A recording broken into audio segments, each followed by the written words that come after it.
For the latest update, press the subscribe button and hit the bell icon. मेरा नाम professor doctor Syed Imran Hussain Andrabi है। मैं एक जनरल और लेप्रोस्कोपिक सर्जन हूँ।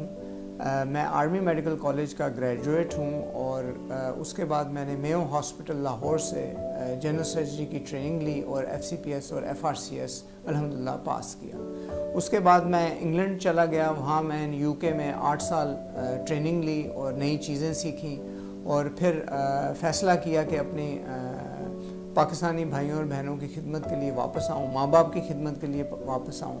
अब अल्लाह का शुक्र है कि मैं प्रोफेसर ऑफ सर्जरी हूँ Lahore medical and dental college में और वहाँ अंडर ग्रेजुएट और पोस्ट ग्रेजुएट डॉक्टर्स को सर्जरी सिखाता हूँ और पढ़ाता हूँ। आज मैं आपको कुछ अपेंडिक्स के बारे में बताऊँगा कि किस तरह पेशेंट्स प्रेजेंट करते हैं, क्या होती है अपेंडिक्स, किस तरह का उसका इलाज होता है और जब उसका ऑपरेशन हो जाता है तो किस तरह उसका आउटकम और क्या सक्सेस रेट है।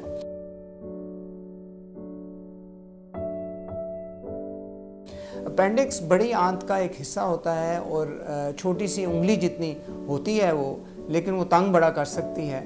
उसके अंदर कई दफ़ा पखाने का पीस या कोई सीड फंस सकता है, बीज फंस सकता है, जिससे उसकी सोजिश हो जाती है और वो उसका चूँकि वो सोजिश होती है तो वहाँ पीप भी पड़ सकती है और वो अपेंडिक्स फटने का भी ख़तरा होता है। तो आम तौर पे मरीज़ जब आता है तो उसको भूख नहीं लग रही होती, उसको नाफ के गिर्द पहले दर्द होती है, फिर चूँकि अपेंडिक्स पेट के सीधे हाथ नीचे राइट साइड पे होती है तो उधर दर्द पेशेंट को होना शुरू हो जाती है। ये दर्द आहिस्ता आहिस्ता शुरू होती है और भूख भी नहीं लगती और उल्टियाँ भी आती हैं कई दफ़ा और कई दफ़ा पखाना भी आना बंद हो जाता है। ऐसे पेशेंट्स को सर्जन देखता है, मुआयना करता है, उसका मुकम्मल हिस्ट्री लेता है, उससे पूछ-गूछ होती है, फिर कुछ खून के टेस्ट होते हैं और फिर एग्जामिनेशन होता है। उसके अंदर फैसला हो जाता है ज़्यादातर कि पेशेंट को अपेंडिक्स है कि नहीं, और अगर अपेंडिक्स का खदशा होता है तो फिर उसकी आगे से सर्जरी प्लान की जाती है। मरीज़ को मुकम्मल तौर पे उसके बारे में बताया जाता है कि सर्जरी कराने के क्या फ़ायदे हैं। अब क्या फ़ायदे हैं कि अपेंडिक्स चूँकि एक ऐसी चीज़ है कि वो फट सकती है और उससे जहर पूरे पेट में फैल सकता है, तो इसका जितना जल्दी हो सके ऑपरेशन कराना फ़र्ज़ है। और अगर इसको डिले किया जाए एंटीबायोटिक्स खा के या पेन किलर खा के तो फिर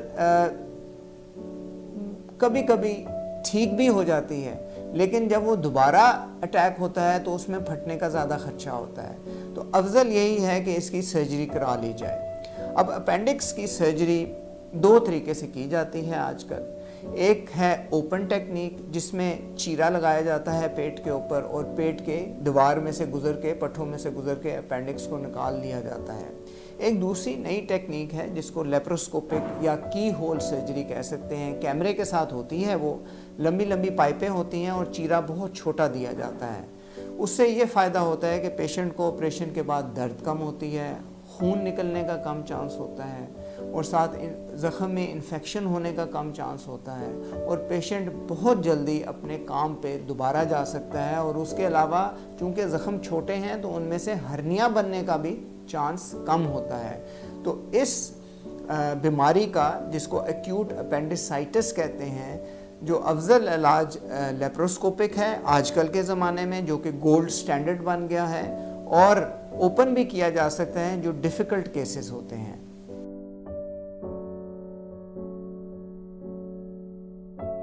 अपेंडिक्स जो सोजिश है जिसको एक्यूट अपेंडिसाइटिस कहते हैं, इसमें चूँकि ये एक ट्यूब सी होती है और उसके आगे कोई रास्ता नहीं होता, तो इसके अंदर जब कोई फंस जाता है सीड या कोई खाने का कोई हिस्सा, तो वो फटने का खदशा है और अगर वो फट जाए तो फिर वो पूरे पेट में जहर फैल जाती है और जहाँ छोटा सा चीरा देना है वहाँ फिर बड़ा चीरा देना पड़ता है और हॉस्पिटल का स्टे बढ़ जाता है।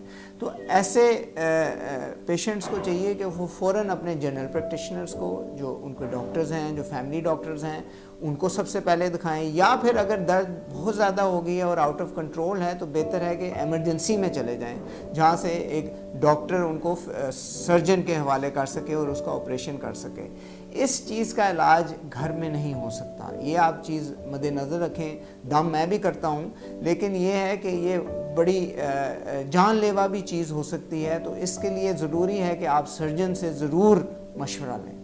مرہم کے ذریعے اپنی اپوائنٹمنٹ لیں اور ہمیں دکھائیں تو ہم آپ کا بر وقت علاج کر سکتے ہیں, یا مرہم کے پلیٹ فارم کو یوز کرتے ہوئے کسی بھی سرجن کو ضرور دکھائیں تاکہ آپ کا بر وقت علاج ہو سکے اور آپ کی صحت و زندگی قائم رہ سکے.